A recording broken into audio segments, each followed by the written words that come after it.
আলহামদুলিল্লাহি ওয়া কাফা ওয়া সালামুন আলা ইবাদিহিল্লাযীনা ইসতাফা আম্মা বা'দ। সম্মানিত দর্শক মণ্ডলী, আজকে আলোচনা করতে যাচ্ছি জিলহজ মাসের যে ফজিলত রয়েছে, জিলহজ মাসের 10ম দিনে যে ফজিলত, ওই ফজিলত সম্পর্কে।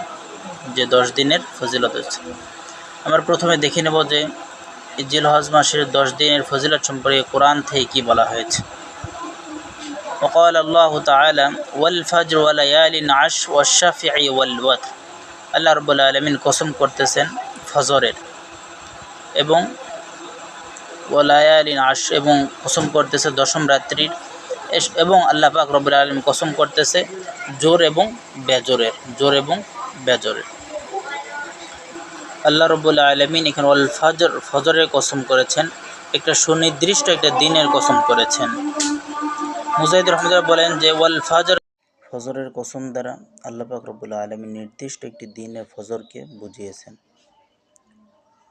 মুজাহিদ রহমতুল্লাহ বলেন ফজর তথা সুনির্দিষ্ট দিন অর্থাৎ জিলহজ মাসের 10ম তারিখের সকালবেলা, বিশেষ করে এই দিনের শপথ করার কারণ এই যে আল্লাহ তাআলা প্রত্যেক দিনের সাথে একটি রাত সংযুক্ত করেছেন, যা ইসলামী নিয়ম অনুযায়ী রাত আগে আসে, দিন পরে আসে। কিন্তু ইয়াউমান নাহার তথা জিলহজের 10ম তারিখ এমন একটি দিন যার সাথে কোনো রাত নেই, কারণ এর পূর্বের রাতটি দিনের রাত নয়, বরং নিয়ম অনুযায়ী তা আরাফার রাত তথা 9 তারিখের রাত নয়, বরং 10 তারিখের রাত। কিন্তু শরীয়তে এই রাতকে 9 তারিখের রাত হিসেবে সাব্যস্ত করেছে। এই কারণেই কোনো হাজি যদি ইয়াউমুল আরাফার দিনের বেলা যদি যানজটের কারণে আরাফার ময়দানে পৌঁছতে না পারে, তবে সে যদি পরের দিন সূর্যোদয় হওয়ার পূর্বে অর্থাৎ রাত্রের বেলাও যদি পৌঁছে যায়, তাহলে তার আরাফার মাঠে যে অবস্থানের যেই কথা রয়েছে, যে নিয়ম রয়েছে, সেটা পরিপূর্ণ হবে।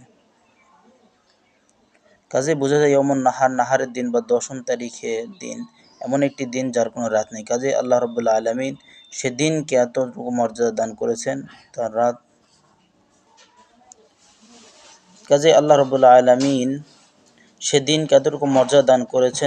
তার রাত না থাকলেও একটি দিনের রাত সহ যে মর্যাদা, সে মর্যাদা তাকে দান করেছেন। আল্লাহ রাব্বুল আলামিন অপর এক আয়াতের মধ্যে বলেছেন ওয়াযকুরু ইসমাল্লাহি ফি আইয়ামিম মা'লুমাত, তার নির্দিষ্ট দিনগুলোতে আল্লাহর নাম স্মরণ করে। নির্দিষ্ট দিন হলো জিলহজ মাসের প্রথম 10 দিন, যেমন তাফসিরে রাজিতে উল্লেখ রয়েছে। সুতরাং জিলহজ মাসের প্রথম 10 দিন সম্পর্কে অনেক ফজিলত রয়েছে।